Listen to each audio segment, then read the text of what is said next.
¿Cómo les va? Bienvenidos. Comenzamos un nuevo Políticamente Correctos en el día de hoy. Y hoy para hablar de educación en nuestro país, pero también de la educación en general de esa y más precisamente del Centro Educativo Martín Miguel de Güemes. Porque tienen un proyecto que quieren llevar a cabo y también quiero que nos cuenten acerca de ese proyecto y cómo podemos nosotros colaborar para que ese sueño sea ya una realidad lo antes posible, porque los chicos lo necesitan. Vamos a estar hablando de todo eso y te cuento que la educación en la Argentina es reconocida como un derecho y el Estado, tanto nacional como provincial, debe asegurar la igualdad, gratuidad, laicidad y el acceso a todos los niveles del sistema educativo en el ejercicio de este derecho para toda la población que vive en el país. El sistema educativo argentino no es homogéneo. Se evidencian discrepancias vinculadas con la oferta y con la demanda de educación, siendo el carácter dual, público, privado, una fuente principal de desigualdades. En la evaluación de continuidad pedagógica que el Ministerio de Educación hizo en junio de 2020, el propio ministro de Educación, Nicolás Trota, reconoció que casi 1 millón de alumnos tuvieron bajo o nulo contacto con las escuelas.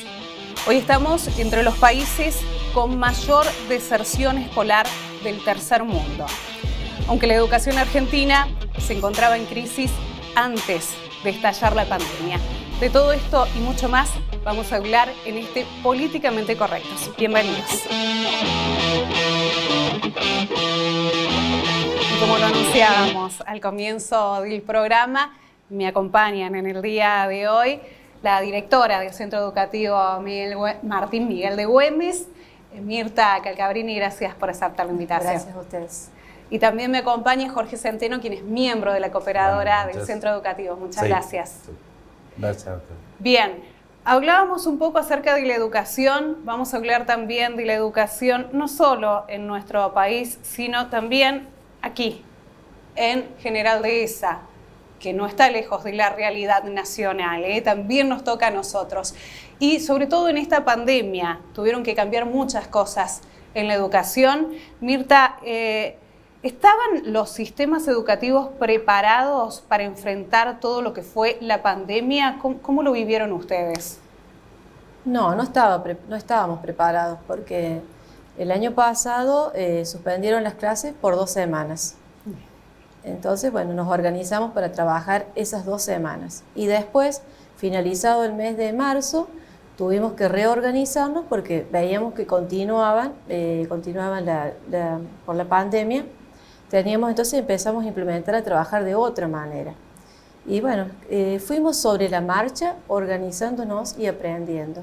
El año pasado también para poder, porque teníamos conocimiento sí de las herramientas tecnológicas, pero bueno, hubo que organizarse porque los chicos no tenían acceso a los teléfonos, o sea, los chicos utilizaban las computadoras cuando estaban en forma presencial, iban a la sala de computación, ¿sí? También tenemos el carro digital, bueno, que también se usaba y se llevaba a las aulas. Y después, entonces, bueno, cuando empezamos a ver, primero empezamos a enviar PDF. Claro, o sea, fue organizarnos, armar grupos por grados, para que los docentes pudieran enviar los PDF a cada grupo de estudiantes.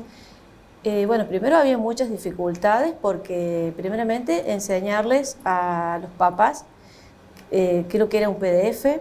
Había teléfonos que no tenían acceso, que no los podían descargar esos PDF. O sea que nos fuimos organizando, te vuelvo a repetir, sobre la marcha. Y después, bueno, nos empezamos a capacitar, porque el año pasado fue todo online. Hicimos una capacitación con una profesora que lo hicimos junto con la Escuela Favaloro, con una profesora de la Escuela de Charras. Así que bueno, estuvimos trabajando, bueno, fue capacitando en el uso de algunas herramientas digitales. Bueno, algunos docentes las fueron incluyendo y digamos que lo podemos dividir en 2 etapas. El año pasado, hasta las vacaciones de invierno, trabajamos de una determinada manera. Y ya después de las vacaciones de invierno comenzamos a trabajar agregando más herramientas digitales. pero siempre nos tuvimos que organizar acorde a las posibilidades que tenía cada familia. Claro. Porque hay familias que, incluso nos está pasando ahora también, que continuamos de la forma bimodal. O sea, la semana que los chicos tienen en la casa, que trabajan, siguen recibiendo los PDF también, y a veces nosotros estamos organizados que hacen consultas a los docentes, y hay docentes sí que dan clases virtuales. Y también seguimos viendo que ahí está la desigualdad, que familias tienen un solo teléfono y tienen varios hijos, y algunos en el nivel medio. Entonces, bueno, hay muchas dificultades para que continúen educándose, continúen aprendiendo. Desde la escuela, desde tanto el equipo directivo como el equipo docente, se hizo lo que pudo, ¿sí? Pero hubo muchos chicos que estuvieron desvinculados, o sea que, y algunos estaban intermitentes porque había semanas que presentaban actividades, otras semanas no, o sea que costó mucho el año pasado poder continuar con el proceso de enseñanza-aprendizaje. Si bien las docentes estaban trabajando constantemente, se trabajaba a través de Google Meet, se daban las clases, y bueno, entonces también ese fue otro aprendizaje para la familia y también para los docentes, porque nosotros no estábamos preparados, sobre todo los docentes, para dar clases en forma virtual. Claro. También se tuvieron que preparar de esa manera. Y después, bueno, ya con sexto grado se empezó a usar el Classroom, también, que es otra aplicación que se puede utilizar, que está dentro de Google, y también, bueno, a algunos chicos les fue facilitando la tarea. Pero te vuelvo a repetir, no fue en el 100% de los estudiantes, porque, bueno, algunos no tenían tampoco los medios. Son muy pocos los estudiantes en este momento que poseen computadoras en su casa. O sea, por suerte los teléfonos cada vez se van modernizando más, van adquiriendo más aplicaciones. Entonces, bueno, cada vez se van utilizando más los teléfonos. Y los papás, bueno, después ya los estudiantes de sexto grado le habían comprado teléfonos para que ellos pudieran comunicarse con las docentes. O sea que también eso se fue, digamos, simplificando la comunicación y, bueno, el proceso de enseñanza-aprendizaje. Jorge, bueno, en tu caso desde la cooperadora, pero también sos docente en otras instituciones. Sí, sí. ¿Qué les ha pasado con esto de ir a lo digital, tener que cambiar un montón de proyectos, o la currícula como venía ya planteada, tuvieron que cambiarla en el acto? ¿Qué pasó con todo esto? Sí, más o menos lo mismo que comenta Mirta. Yo te puedo contar la experiencia como papá también, como docente ya antiguo también, pero que nos tuvimos que adecuar al uso de estas nuevas herramientas digitales, el Zoom, el Google, el Classroom. Imagínate, yo doy dibujo técnico y me costó muchísimo poder organizar y llegar a los alumnos con esto nuevo, ¿no es cierto? O sea, el dibujo es algo que vos cuando transmitís a los alumnos es muy personalizado. Claro. Entonces tenés que estar al lado, fíjate, esa línea es más oscura, esa es más clara. Claro. Y de esta forma no tenés el contacto con el alumno y recién ves cuando el alumno te presenta el trabajo en forma digital, que no todos tienen la posibilidad de presentarlo de la misma manera, porque hay algunos teléfonos que tienen mejor cámara, otros no tanta. También la espera del teléfono de papá o de mamá para poder realizar la tarea. Eso también complicó. Y también como papá de niños de la escuela primaria, que también nosotros, aparte de todo esto, teníamos la situación de que mis hijos no les gusta exponerse mucho a sacarse fotos, a los videos. Les costó muchísimo que ellos pudieran adaptarse de alguna manera a todo esto y poder tener el contacto con los docentes desde, por ejemplo, una plataforma Zoom o un Meet. O sea, fue como bastante duro también como papá, ¿no? Sí, sí. ¿Cómo se hace en ese caso para ayudar? Porque los papás también tuvieron que hacerse un poco docentes. ¿Y cómo, Sí. cómo les fue costando a los que por ahí no tenían los conocimientos como para ayudar Sí. a sus hijos? Uno por ahí que se puede llegar a tener una herramienta un poco más, ¿no es cierto? Que puedes manejar algunas situaciones. Pero me pongo en el lugar de los papás que por ahí te decían, me cuesta, no sé cómo llegar, no sé cómo explicarle, no sé cómo ayudarlo. Y eso también genera una situación de estrés, digamos, ¿no es cierto? Claro. En la familia que nos complicó todo esto, toda esta situación. El tema de mantener el contacto fue muy difícil, fue un año, el año pasado fue un año muy duro, muy duro. Este año ya estamos parados desde otra posición, con una experiencia ya, entonces es como que no es más simple, pero ya por lo menos tenemos una experiencia de decir, bueno, vamos por acá. Vos imagínate, nosotros en la escuela, en el Itapu, tener que dar una clase de taller virtual. Ahí se complica demasiado, ¿no? Eso era complicado, porque vos, ¿cómo enseñás soldadura? ¿Cómo enseñás A usar un tornería? torno, claro. Desde Claro. la virtualidad, Claro. sin tener la máquina ahí.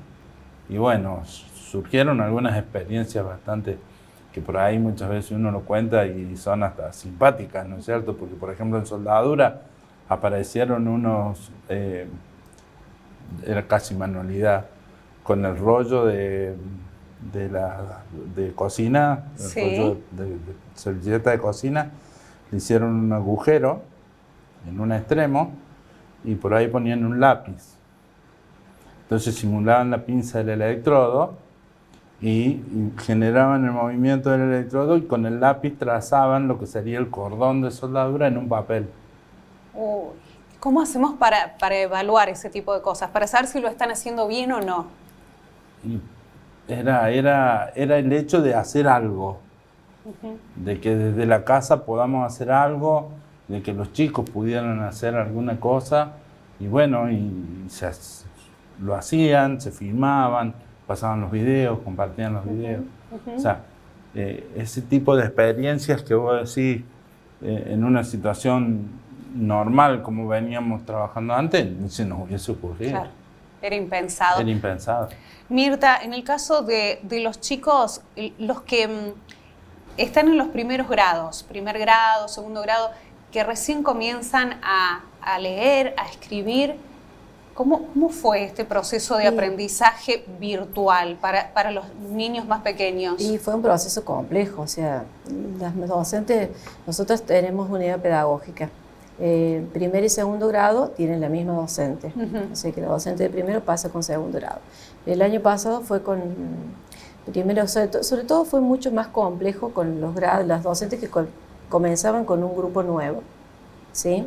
Porque no conocían a los estudiantes porque habían estado 2 semanas en clase y después a través de la virtualidad fue complejo. Claro. Pasó así con cuarto grado en el segundo ciclo, pasó también con primer grado, fue complejo. Pero bueno, los docentes lo hicieron con mucho amor, con mucho empeño, el trabajo, tratando de conectarse con los padres, con los estudiantes.